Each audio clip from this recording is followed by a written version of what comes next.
Hello everyone, स्वागत है आपका हमारे चैनल आंसर वर्ल्ड पर। आज की हमारी जो वीडियो होने वाली है वो हम एंशिएंट हिस्ट्री का सेकंड पार्ट करेंगे, क्योंकि फर्स्ट पार्ट हम कर चुके हैं। अगर आपने वो लेक्चर नहीं देखा है तो प्लीज़ इससे पहले लेक्चर आप जाकर देख सकते हैं, क्योंकि उसमें काफ़ी इंपॉर्टेंट चीज़ें थी और मैंने स्टार्टिंग से ही कराया था। तो आपका ये लेक्चर, वैसे तो आपका ये अभी भी समझ आ जाएगा, लेकिन जो है आपका, अगर आपको एंशिएंट हिस्ट्री जो है कंप्लीट करनी है तो आपको पहले वाला लेक्चर देखना पड़ेगा, ठीक है।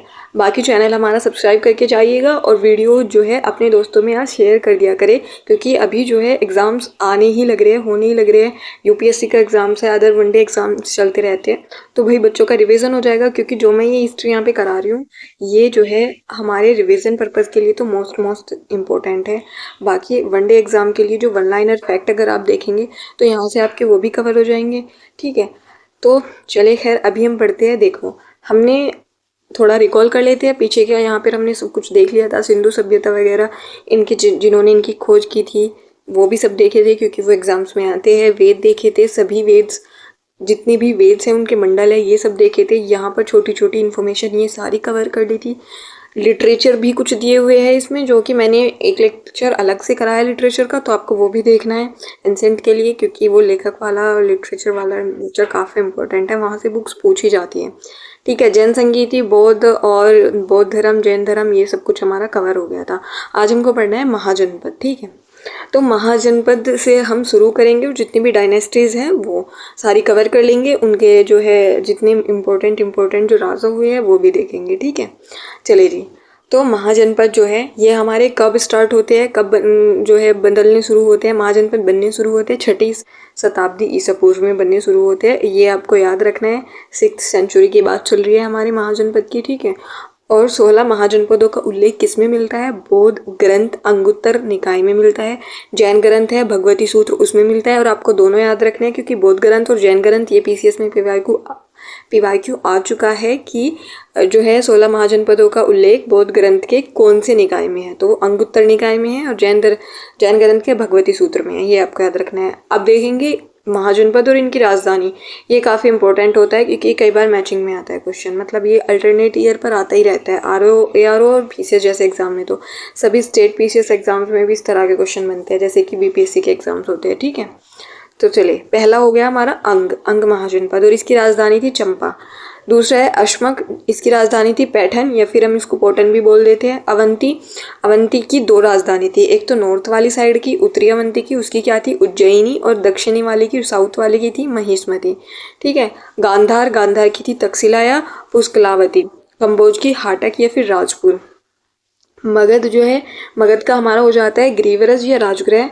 मत्स्य विराटनगर, वज्जी वैशाली, चेदी सुक्तिमती या सोतित्वती, काशी का वाराणसी, कौशल का श्रावस्ती, कुरु का इंद्रप्रस्थ, मल का कुशिनारा या पावा, पांचाल अहिच्छत्र जो कि उत्तरी वाली पांचाल की थी, और काम्पिल्य जो कि दक्षिण पांचाल की थी, सुरसेन मथुरा और वत्स कौशाम्बी। अच्छा, यूपी में कितने महाजनपद पड़ते हैं? 8 महाजनपद पड़ते हैं 16 में से, ये आपको याद रखना है, ठीक है। आधे महाजनपद हमारे यूपी में ही हैं, तो आपको ये भी याद रखना है, क्योंकि यूपी के एग्जाम्स में अक्सर ये क्वेश्चन बनता है। नेक्स्ट है आपका बुद्ध कालीन के टाइम पर जो गणराज्य होते थे, 10 गणराज्य थे जो कि इम्पोर्टेंट है, और हम देखेंगे कौन कौन से हैं। वैशाली के लिच्छवी थे, मिथिला के जो है विदेह थे, कुशिनारा के मल्ल थे, पावा के मल थे, रामग्राम के कोलिय, कपिलवस्तु शाक्य हो गया, पिप्पिलवन के मौर्य थे, अलकप के बुली, केसपुत के कालाम, और सुमसुमारगिरी के भग। ये आपको याद रखना है, ठीक है। मगध वंशावली, अच्छा इसमें आपको देखो वो याद रखना है जो कि हमारा महाजनपद भी है, क्योंकि वो इम्पोर्टेंट हो जाता है, क्योंकि वो महाजनपद भी है और वो गणराज्य भी हो गया है, ठीक है। इस तरह क्वेश्चन बन के आया है। नेक्स्ट देखेंगे मगध वंशावली। अब इसमें जो है हमारे ये जो डायनेस्टी है, ऐसे क्रम में लगा के पूछते हैं, इनकी जो है मैचिंग ऐसे दे देते हैं, ईयर वाइज दे देते हैं मैचिंग, ठीक है, कि पहले कौन सा वंश है। अक्सर स्टेट पीसीएस के एग्जाम्स में क्वेश्चन देखा गया है। तो हरियंक वंश जो है 544 से 412 ईसा पूर्व में आता है। शिशुनाग वंश आता है फिर अपना 412 से 344 ईसा पूर्व में। नंद वंश आता है 344 322 में। मौर्य वंश आता है 322 से 184 ईसा पूर्व में। शुंग वंश आता है 184 से 75 ईस्वी पूर्व में। कण्व वंश आता है 75 से 30 ईस्वी पूर्व में, ठीक है। ये आपको याद रखना है, हरियंक, शिशुनाग, नंद, मौर्य, शुंग, कण्व, ठीक है। अब मौर्य जो मौर्य काल है हमारा, और उसके बाद जो है ये मौर्य काल कौन सा 322 से 184 पूर्व ईस्वी पूर्व की बात चल रही है हमारी, क्योंकि ये इम्पोर्टेंट हो जाता है। और मौर्योत्तर काल मतलब मौर्य काल के बाद का काल, ठीक है। मौर्योत्तर काल, मौर्य वंश का जो संस्थापक थे कौन थे? चंद्रगुप्त मौर्य जी थे। और अंतिम संस्थापक कौन थे? बृहद्रथ थे। अच्छा, इसके इनके डायनेस्टीज के जो संस्थापक होते हैं वो, और जो अंतिम शासक रहता है वो पूछते हैं, तो आपको वो याद रखनी है, ठीक है। चलिए जी, देखते हैं। मौर्य वंश के जो शासक है चंद्रगुप्त मौर्य जी हो गए, फिर बिंदुसार जी के बाद आते हैं अशोक के बाद दशरथ के बाद जो है संप्रति और शालीसुक, देववर्मन, शतधन्वन और वृहदत्त। अच्छा, जो यहाँ पर हमने कवर कराया है ये इम्पोर्टेंट है, क्योंकि ऐसे पूछा गया है कि कौन मौर्य वंश से रिलेटेड है कौन नहीं है, ठीक है। बाकी चंद्रगुप्त मौर्य तो इम्पोर्टेंट है ही, तो इनके बारे में थोड़ा देख लेते हैं। श्रवण बेलगोला में 298 ईसा पूर्व में संलेखना द्वारा शरीर त्याग दिया था हमारे चंद्रगुप्त मौर्य जी ने। ये आपको याद रखना है, क्योंकि क्वेश्चन ऐसे आता है कि कौन से मौर्य वंश के राजा थे जिन्होंने जो है संलेखना विधि से अपना शरीर त्यागा था। फिर और ये किनके साथ गए थे बेलगोला? तो ये भद्रबाहु जी के साथ में गए थे, ठीक है। अंतिम दिनों में जैन भिक्षु भद्रबाहु का शिष्यत्व ग्रहण किया, ठीक। ये इनके बारे में थोड़ा फैक्ट हो जाते हैं जो आपको याद रखने हैं। नेक्स्ट है हमारा सिकंदर के साम्राज्य के पूर्वी भाग के शासक सेल्यूकस और चंद्रगुप्त मौर्य की सेना के बीच 305 ईसा पूर्व में युद्ध होता है। सेल्यूकस निकेटर और चंद्रगुप्त मौर्य जी के बीच में युद्ध कब होता है? 305 ईसा पूर्व में युद्ध होता है, ये आपको याद रखना है। सेल्यूकस ने मेगास्थनीज को चंद्रगुप्त मौर्य के दरबार में भेजा था। तो मेगास्थनीज किनके कहने पर आता है? सेल्यूकस के कहने पर आता है, ठीक।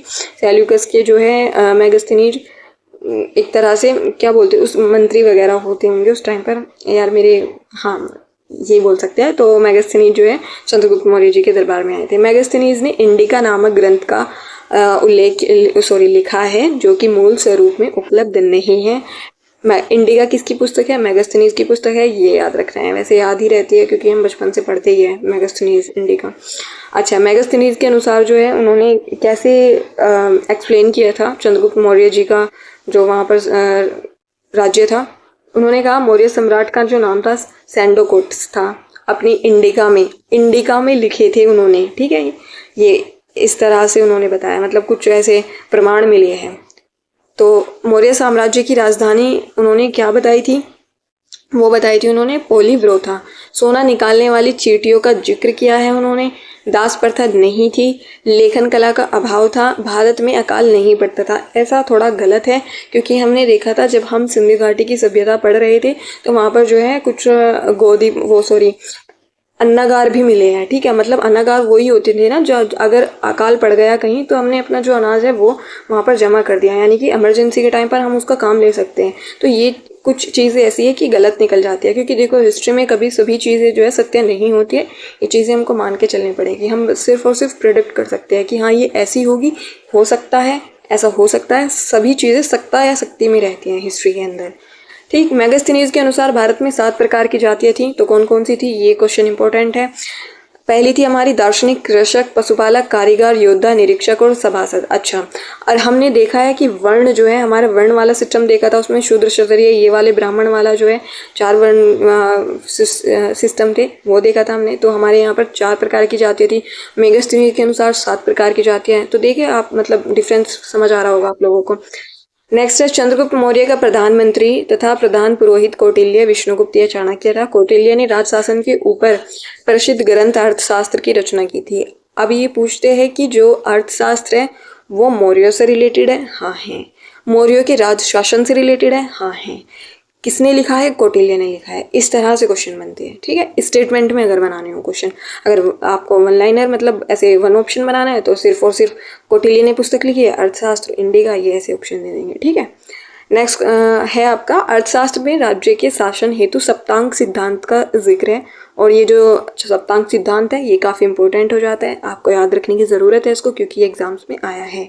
तो इसमें जो है क्या क्या बताया है सप्तांक सिद्धांत में? राजा यानी कि शीश के समान होता है। आमत्य राज्य की आंखें होती है। जनपद राज्य की जंघाएं होती है। दुर्ग जो किले होते हैं राज्य की भुजाएं होती है।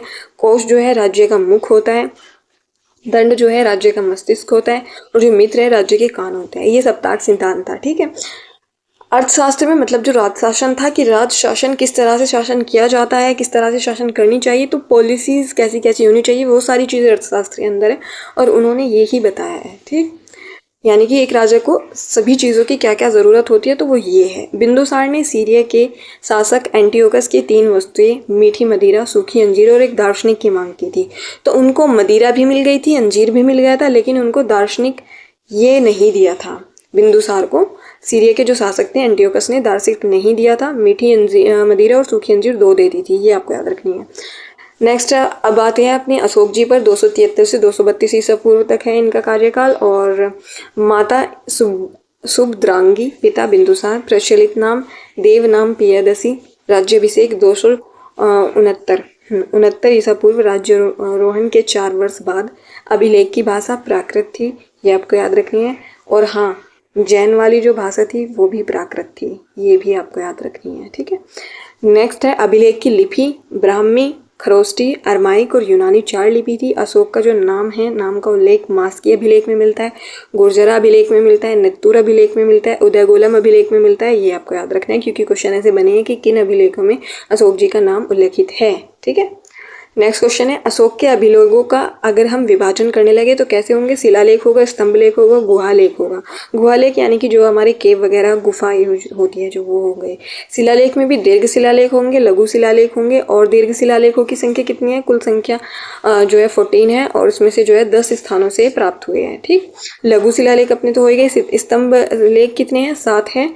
कौन कौन सी? लोरिया अरराज, लोरिया नंदनगढ़, रामपुरवा, दिल्ली टोपरावाला, दिल्ली मेरठ वाला, प्रयाग और संकिसा।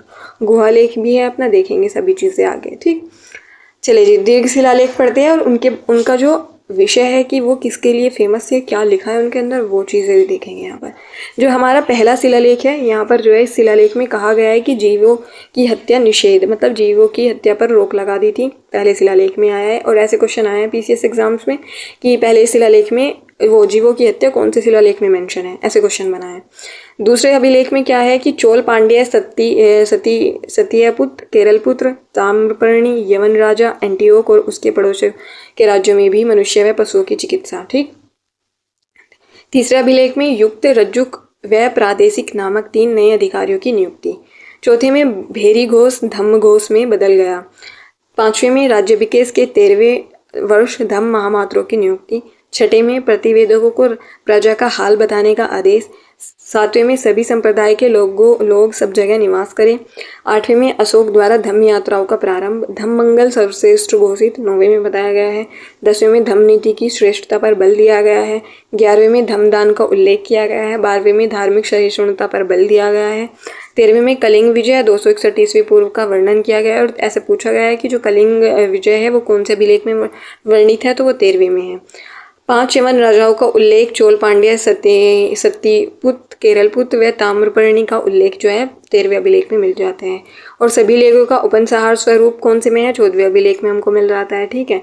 अब देखेंगे जो दीर्घ शिलालेख है ये और उनकी जो स्थल है कहाँ से मिले हैं। ठीक, तो गिरनार प्राप्ति स्थल है, जूनागढ़ गुजरात अवस्थित ही है। शाहबाजगढ़ी जो है पेशावर पाकिस्तान हो गया। धौली पुरी उड़ीसा, जोगढ़ गंजाम उड़ीसा, कालसी देहरादून उत्तराखंड, सोपारा ठाणे महाराष्ट्र, मानसेहरा हाजरा पाकिस्तान, एरुगुड़ी कुर्नूल आंध्र प्रदेश, कंधार अफगानिस्तान में है और सन्नती गुलबर्गा कर्नाटक में है। अच्छा, अब आपको जो पाकिस्तान वाले हैं ये मानसेहरा वाला, कंधार वाला और एक और है पाकिस्तान में ये शहबाजगढ़ी, ये आपको याद रखना है कि ये इंडिया से बाहर है। ठीक है।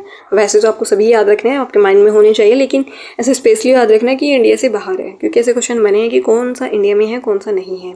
नेक्स्ट आपका 13वें शिलालेख में वर्णित 5 यवन राजा कौन कौन से है? पहला है मिस्र। मिस्र के कौन से राजा थे? टोलमी, फिलाडेल्फस जो कि द्वितीय थे, और तुर्मे, उनको तुर्मे भी बोलते हैं, मतलब तुर्मे उनका नाम मेंशन है, निकनेम बोल सकते हैं, हमारे यहाँ पे उनको तुर्मे भी बोला गया है। एपिरस, अलेक्जेंडर, अलेक्सुंदर जो है अशोक के अभिलेख में लिखा गया है। साइरिन, मेगस, मग, मैसिडोनिया के एंटिगोनस, गोनाटन्स, एंटेकिन, सीरिया के एंटियोकस द्वितीय, एंटियोक बोला गया है इनको। ठीक है। अब देखते हैं अपना जो है मौर्य प्रशासन की इकाई, और ये जो है क्वेश्चन कई बार आया है इस तरह से, ऐसे क्रम में लगाने में पूछते हैं क्रोनोलॉजी में कि इनको जो है असेंडिंग ऑर्डर में लगाइए, डिसेंडिंग ऑर्डर में तो नहीं, असेंडिंग में ही पूछते हैं, ठीक है। ऐसे देखो, पहले साम्राज्य होता है, साम्राज्य के बाद प्रांत आता है, मतलब स्टेट आता है। पहले जैसे अपना पूरा इंडिया होगा, इंडिया के अंदर छोटे छोटे स्टेट हो गए, ठीक। तो ऐसे ही पहले पूरा साम्राज्य होगा, फिर प्रांत होगा, प्रांत उपराजा द्वारा नियंत्रित होगा, प्रांत ही आपको याद रखना है। फिर मंडल आता है जो कि प्रदेष्टा द्वारा नियंत्रित होता है। आहार या विषय होता था, विषय मतलब विषयपति द्वारा। देखो विषय का तो अगर विषय आ गया तो हमको आसानी से पता चल जाएगा विषयपति, लेकिन एग्जामिनर जो है चालबाज है, वो विषय नहीं देगा क्योंकि हम आसानी से ऑप्शन लगा सकते हैं, तो वो आहार देगा, ये आपको याद रखना है। स्थानीय 800 ग्रामों का समूह होता था, द्रोणमुख 400 ग्रामों का समूह होता था, खारवेटिक जो है 200 ग्रामों का समूह होता था, और संग्रहण 10 ग्रामों का समूह होता था। ग्राम सबसे छोटी इकाई होती थी, ये आपको याद रखना है, ग्राम सबसे छोटी इकाई, साम्राज्य सबसे बड़ी इकाई, ठीक है। और ये भी आपको याद रखनी है टेबल पूरी। बाकी कुछ पदाधिकारी होते थे जो कि इम्पोर्टेंट है, जैसे कि कर्प्याध्यक्ष जो कि वन विभाग का अध्यक्ष होता था, सीताध्यक्ष जो कि कृषि विभाग के अध्यक्ष से रिलेटेड थे, और विविताध्यक्ष जो कि चारागाहों या पशु सुरक्षा अध्यक्ष बोला गया है जिनको, सूनाध्यक्ष बूचड़ खाने वाले अध्यक्ष होते थे, पणयाध्यक्ष वाणिज्य विभाग का अध्यक्ष होता था, पोतवाध्यक्ष मापतोल वाला जो अध्यक्ष होता था उनको बोलते थे पोतवाध्यक्ष, लक्षणाध्यक्ष जो कि टकसाल का अध्यक्ष होता था, और अकराध्यक्ष जो कि खान विभाग का अध्यक्ष होता था, ठीक है। अब अपना देखेंगे नीचे वाला पार्ट, नीचे वाली टेबल भी इम्पोर्टेंट हो जाती है क्योंकि जो है इनमें 18 मंत्रियों के जो नाम मेंशन थे कि 18 मंत्री होते थे अलग अलग विभाग के लिए, तो हमको वो सभी देखने हैं यहाँ पर 18 के 18, ठीक है। प्रधानमंत्री जो कि हम पुरोहित भी बोलते थे जिसको, और युवराज राजा का उत्तराधिकारी, समाहर्ता राजस्व मंत्री, सन्निधाता कोषाध्यक्ष, सेनापति सैन्य मंत्री, प्रादेष्टा फौजदारी न्यायालयों का न्यायाधीश, व्यावहारिक दीवानी न्यायालयों का न्यायाधीश, दंडपाल सैन्य संसाधन एकत्र करने वाला, अंतपाल सीमांत प्रदेशों के दुर्गों की देखभाल करने वाला प्रमुख होता था, ठीक है। और कर्मांतिक कौन होता था? उद्योग मंत्री, दुर्गपाल देश के भीतर दुर्ग की देखभाल करने वाला, नागरिक नगरों की व्यवस्था का प्रमुख होता था, प्रशासता राजकीय दस्तावेजों को सुरक्षित करने वाला होता था, और द्वारिक राजप्रसादों की अधिकारी, अंतर्वर्षिक राजा की निजी अंगरक्षक सेना का प्रमुख होता था, आठवीं वन विभाग का प्रमुख होता था, मंत्री परिषदाध्यक्ष मंत्री परिषद का प्रमुख होता था, नायक सेना का संचालन करता, ठीक है। अब प्रमुख कर, क्योंकि कर जो है इम्पोर्टेंट होते हैं, कर तो एग्जाम्स में पूछे ही जाते हैं कि ये किससे रिलेटेड कर था। ऐसे यूपीएससी के एग्जाम में तो जो एंसेंट के हिस्ट्री के जो कर से रिलेटेड चीज़ें हैं ना, वो उनकी एग्जामिनर्स की फेवरेट है। जैसे कि पिंडकर जो है गांव पर कर लगता था। देखो ऐसे याद रखना, ऐसे पंजाबी लोग जो होते हैं ना, अक्सर वो क्या करते हैं कि हमारे वो ना पिंड से खुद को रिलेट करते हैं कि हमारा ये हमारा पिंड हो गया, ये हमारा पिंड हो गया, तो मतलब पूरा एक समूह गांव सा हो गया, ठीक है। तो ऐसे पिंड से याद रखना कि पूरा बड़ा गांव समूह, तो गांव पर कर लगता था। भाग भूमि पर कर लगता था। भूमि को अक्सर भाग से ही ज़्यादा जो है रिप्रेजेंट किया गया है एंशिएंट हिस्ट्री में, तो ये याद रखना कि वो भूमि से रिलेटेड है, भाग हो गया। बलि धार्मिक उपकर हो गया, प्रणय आपातकालीन कर हो गया, हिरण्य नकद कर हो गया, विशिष्ट विष्टि बेगार विष्टि आया है यूपीएससी में, उदयक भाग सिंचाई कर हो गया, गुल्मदेह सैनिकों का शुल्क हो गया, ठीक। गुजरात के गिरनार में स्थित सुदर्शन झील के निर्माण में मरम्मत से संबंधित प्रांतपति व शासक, तो जो ये हमारी सुदर्शन झील है ये इम्पोर्टेंट हो जाती है। कैसे? क्योंकि इसमें कई सारे राजाओं का योगदान रहा है, जैसे कि चंद्रगुप्त मौर्य जी के जो थे पुष्यगुप्त, उनके जो सेनापति थे उन्होंने इसका निर्माण करवाया था। फिर अशोक के तुसास, फिर रुद्रदमन के कौन थे? सुयशाक थे। और चक्रपालित के स्कंदगुप्त के कौन थे? चक्रपालित। इन्होंने मतलब कुछ टूट फूट हो गई, मरम्मत कराई, इस तरह से चीज़ें कराई थी, ठीक है। अब आते हैं संगम युग के बारे में। संगम युग जो है ये नीचे जो साउथ इंडिया वाला पार्ट था वहाँ पर चीज़ें संगम युग उसको बोलते हैं, और वहाँ पर चीज़ों से रिलेटेड बातें होंगी इसमें, ठीक है। संगम युग में तमिल क्षेत्र के 3 राज्य चोल, चेर, पांड्य इनका शासन था, ये आपको याद रखना है। बताया ना मैंने साउथ इंडिया वाला पार्ट, इसकी बात चल रही है यहाँ पर। पांड्य राजाओं के संरक्षण में 3 संगम का आयोजन किया गया, तो कौन कौन से है ये आपको याद रखना है। देखो बौद्ध संगीति, जैन संगीति और बौद्ध संगीति, ये अक्सर एग्जाम में आई है, ठीक है। ये जो संगम समितियाँ है ठीक, ये वाली जो संगम समितियां है ये यूपीएससी के एग्जाम में आई है, अभी तक पीसीएस के एग्जाम में कहीं कहीं देखने को मिली है। ऐसे बहुत ज़्यादा मतलब ऐसा नहीं है कि बहुत ज़्यादा आ रही है, लेकिन जैसे कि यूपी पीसीएस और पीसीएस स्टेट पीसीएस के जो भी पैटर्न अभी चेंज हो रहे हैं ना, उसके अकॉर्डिंग देखा जाए तो अब आपको इनको इग्नोर नहीं करना है, क्योंकि वो यूपीएससी के जैसे क्वेश्चन बनाने लगे हैं। ठीक है, तो प्रथम संगम समिति जो है इसका स्थान कहाँ पर है? मदुरई में हुई थी। अध्यक्ष अगस्त्य ऋषि थे और संकलन वर्तमान में एक भी ग्रंथ उपलब्ध नहीं है। ठीक है, द्वितीय जो है कपाटपुरम में हुई थी। अगस्त्य ऋषि तथा तोलकपियर इसके जो थे अध्यक्ष थे। एकमात्र ग्रंथ तोलकपियम उपलब्ध है, ये मैंने आपका कराया लिटरेचर वाले में। तोलकपियम के लेखक कौन है? तोलकपियर है। तृतीय जो है मदुरई में हुई थी और नक्कीकार जो है इसके लेखक थे। कोई ग्रंथ उपलब्ध नहीं है इसका भी। अब देखते हैं प्रशासनिक विभाजन अपना साउथ इंडिया का। ठीक, मंडलम प्रांत को बोलते थे।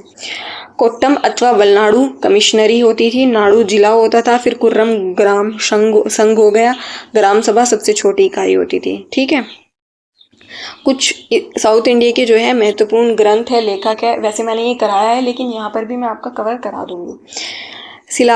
शिलापाधिकरम इलांगोआदिगल जी इसके लेखक हैं। मणिमेखले शीतलाई सतनार इसके लेखक हैं। जीवक चिंतामणि तिरुक देवर इसके लेखक हैं। तोलकपियम तोलकपियार इसके लेखक हैं। कुरुल तिरुवलर इसके लेखक हैं। अच्छा यार, इनके ना थोड़े नाम टफ होते हैं, मतलब लेने में ऐसा लगता है कि नाम से शायद बोले ना जा रहे हैं, लेकिन देखो आपको यहाँ पर दिख रहा है, आप इसका स्क्रीनशॉट भी ले सकते हैं। मैंने जूम किया हुआ है, तो आप इसको कहीं नोट भी कर लेना। ठीक है, क्योंकि ये इंपॉर्टेंट है। अभी ये बुक तो पूछी जाती है संगम युग की। ठीक, गुप्त वंश के बारे में देखेंगे तो जो है ये लगभग कब तक रहा? 275 से 550 ईस्वी तक इनका शासन रहा था। और पहले इसके जो संस्थापक थे कौन थे? श्रीगुप्त जी थे। फिर उसके बाद घटोत्कच आते हैं। फिर चंद्रगुप्त प्रथम पत्नी कुमार देवी थी। समुद्रगुप्त पत्नी दत्ता देवी थी। पांचवें जो है कांचिया रामगुप्त थे। जो अपने छठे आते हैं चंद्रगुप्त द्वितीय आते हैं ध्रुवा देवी तथा कुबेर नागा। कुमारगुप्त प्रथम अनंत देवी, स्कंदगुप्त। फिर उसके बाद 9वें पुरुगुप्त आते हैं। 10वें कुमारगुप्त द्वितीय आते हैं बुधगुप्त और विष्णुगुप्त लास्ट आते हैं। देखो ऐसे इंपॉर्टेंट याद रखना आप लोग। ठीक, चंद्रगुप्त प्रथम के बारे में देखते हैं। 319 से 335 ईस्वी तक रहते हैं। सोने का सिक्का जारी करने वाले प्रथम गुप्त शासक थे और गुप्त संवत 319 ईस्वी में प्रारंभ किया था। ये भी आपको याद रखना है। समुद्रगुप्त जी के बारे में देखते हैं। हरिसेन की प्रयाग प्रशस्ति में समुद्रगुप्त के विजय का उल्लेख मिलता है। किसमें? प्रयाग प्रशस्ति में हरिसेन की। अश्वमेध यज्ञ कराया था इन्होंने। अश्वमेध प्रकार के सोने के सिक्के जारी किए थे इन्होंने। उपाधि कौन सी थी? भारत का नेपोलियन जो है समुद्रगुप्त जी को ही बोलते हैं। विंसेंट स्मिथ के द्वारा बोला गया है भारत का नेपोलियन। ठीक है, और ये कब से कब तक रहे थे? 335 से 375 ईस्वी तक।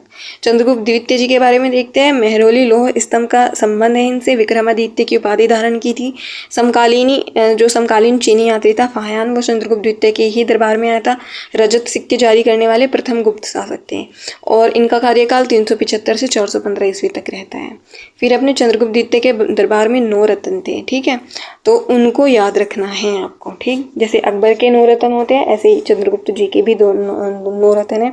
तो कौन कौन थे? वररुचि व्याकरण, कालिदास कवि के लेखक, धन्वंतरी चिकित्सक थे, शंकु वास्तुकार थे, वराहमिहिर खगोल विज्ञानी एवं ज्योतिषी थे, घटकर पर कूटनीतिज्ञ थे, बेताल भट्ट जादूगर था, अमर सिंह कोशकार थे, शपणक फलित ज्योतिषी थे। ठीक है, अब आपको ये याद रखना है। स्क्रीनशॉट लेना चाहे तो ले सकते हैं। चलिए जी, नेक्स्ट आपका स्कंदगुप्त ने हुणों को अंतिम रूप से पराजित किया था। ये इंपॉर्टेंट हो जाता है। अब गुप्तकालीन महत्वपूर्ण अभिलेख है और किन किन से रिलेटेड है वो सारी चीज़ें आपको याद रखना है। ठीक, कुमारगुप्त कालीन देखते हैं जो कुमारगुप्त के टाइम पर थे। दंदेह ताम्रपत्र राजशाही बांग्लादेश, और फिर है बेगराम ताम्रपत्र बोगरा बांग्लादेश, दामोदर ताम्रपत्र दिनाजपुर बांग्लादेश, वत्स भट्टी रचित मंदसौर अभिलेख प्राचीन मालवा में है। गढ़वा अभिलेख जो है प्रयागराज उत्तर प्रदेश में है। करमदंडा अभिलेख एटा उत्तर प्रदेश में है। मनकुवर अभिलेख प्रयागराज उत्तर प्रदेश में है।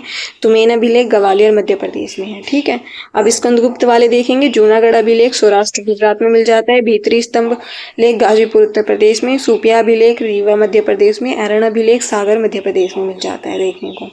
अब इनकी प्रशासनिक इकाई काफ़ी इंपॉर्टेंट है क्योंकि ये तो हर एग्जाम में है। यूपीएससी में भी आई है और अलग अलग स्टेट पीसीएस में भी आई है। यूपी पीसीएस में तो बहुत बार आई है।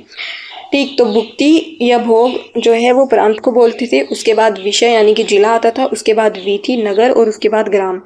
अब जो प्रांत था उसका जो प्रांत को जो नियंत्रित करता था वो कौन होता था? उपरीक या भोगपति, विषय को विषयपति, विधि को विधि महत्तर और गांव वाले को ग्रामिक। ठीक है। क्रय विक्रय इकाई क्या होती थी? तांबे का सिक्का जिसको मासक बोलते थे, स्वर्ण का सिक्का उसको दिनार बोलते थे, चांदी का सिक्का उसको रूपक बोलते थे। कालिदास की रचनाएं जो है कौन कौन सी है वो देखते हैं। रघुवंश महाकाव्य और ऋतु संहार खंड काव्य है, मेघदूत खंड काव्य हो गई, अभिज्ञान शकुंतलम ये जो है नाटक है, विक्रमोर्वशीय नाटक है, और मालविका अग्निमित्रम नाटक है, कुमार संभव जो है महाकाव्य है। ये भी आपको याद रखना है। नेक्स्ट आपका होगा गुप्तकालीन के प्रमुख जो मंदिर हैं वो, क्योंकि ये गुप्त काल में जो है काफ़ी मंदिर का निर्माण हुआ था। देवगढ़ का दशावतार मंदिर ललितपुर में है, यूपी में, ये आपको याद रखना इंपॉर्टेंट है। भुमरा का मंदिर नागौद मध्य प्रदेश में है। नचना कुठार का पार्वती मंदिर पन्ना मध्य प्रदेश में है। तिगवा का विष्णु मंदिर जबलपुर मध्य प्रदेश में है।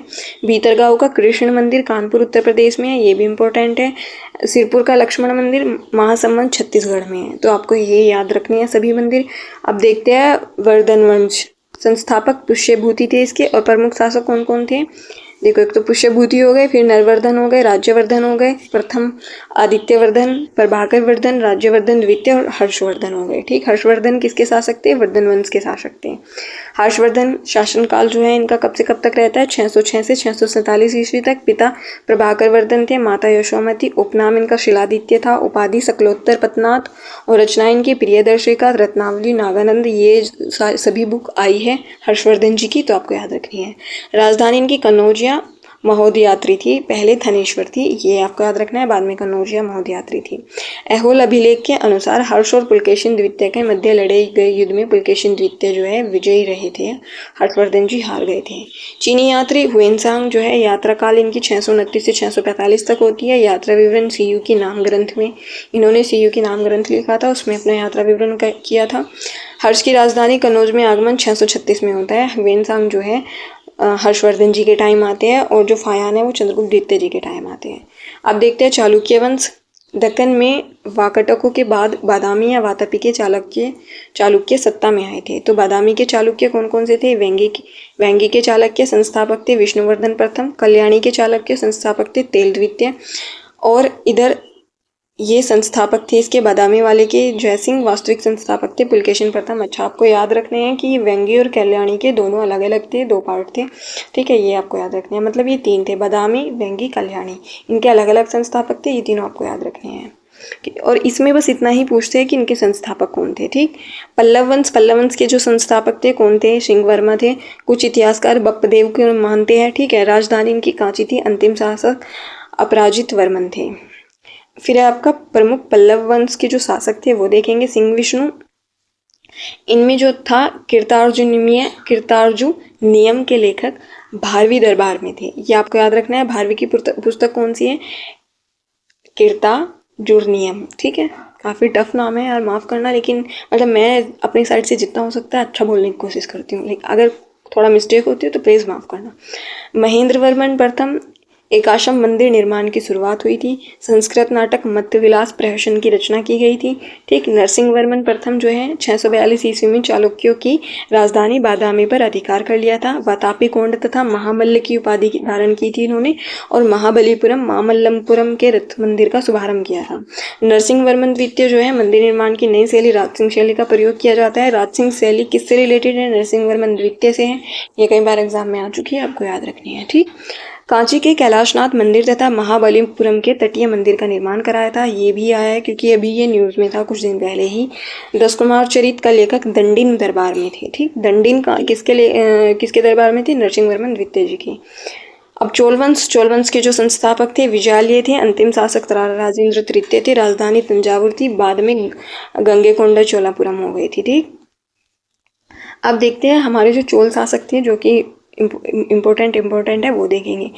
परांतक प्रथम जो है पल्लवों का पूर्ण उन्मूलन किया था, उपाधि मदुरै कोंड रखी थी।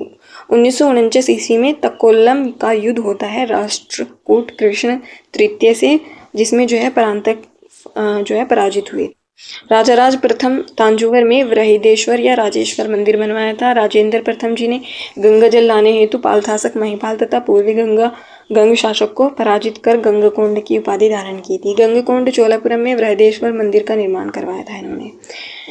कुलोत्तुंग द्वितीय चिदम्बरम नटराज मंदिर से गोविंदराज की मूर्ति को हटवाकर समुद्र में फेंकवा दिया था। अब चोल प्रशासन की विशेषता क्या है? ग्राम प्रशासन की स्वायत्तता थी। यहाँ पर गांवों की गतिविधियों की देखरेख हेतु समितियों की स्थापना किया, जैसे कि वरियम कहा जाता था। जो समितियां होती थी गांवों की देखरेख के लिए, वरियम बोलते थे उसको। प्रमुख समितियां कौन कौन सी? एरीवरियम जो कि तालाब समिति, तोटवरियम जो कि उद्यान समिति बाग से रिलेटेड, उदासीन वरियम विदेशियों की देखरेख के लिए, और पौनवरियम स्वर्ण समिति होती थी। ठीक है, देखिए अब यहाँ पर हमारी सभी चीज़ें कंप्लीट हो गई है। जो भी चीज़ें यहाँ पर इम्पोर्टेंट थी वो मैंने करा दी है। कुछ ही चीज़ें ऐसी होंगी जो इसमें बची होंगी, बाकी तो इसमें सब कुछ कवर ही हो गया है। आप कमेंट सेक्शन में ज़रूर बताना कि आपको ये लेक्चर कैसा लगा, और ये कंप्लीट एंसेंट जो पूरा पार्ट था हमारा फर्स्ट और सेकंड जो मैंने ये लेक्चर करा है, ये दोनों के दोनों लेक्चर आपको कैसे लगे, हेल्पफुल रहे, प्लीज़ आप कमेंट सेक्शन में अपना फीडबैक देना, ज़रूर से देना। बाकी चैनल हमारा सब्सक्राइब करके जाइएगा और अपने दोस्तों में शेयर करिए। पढ़ते रहिए, ख्याल रखिए अपना। Bye bye, take care.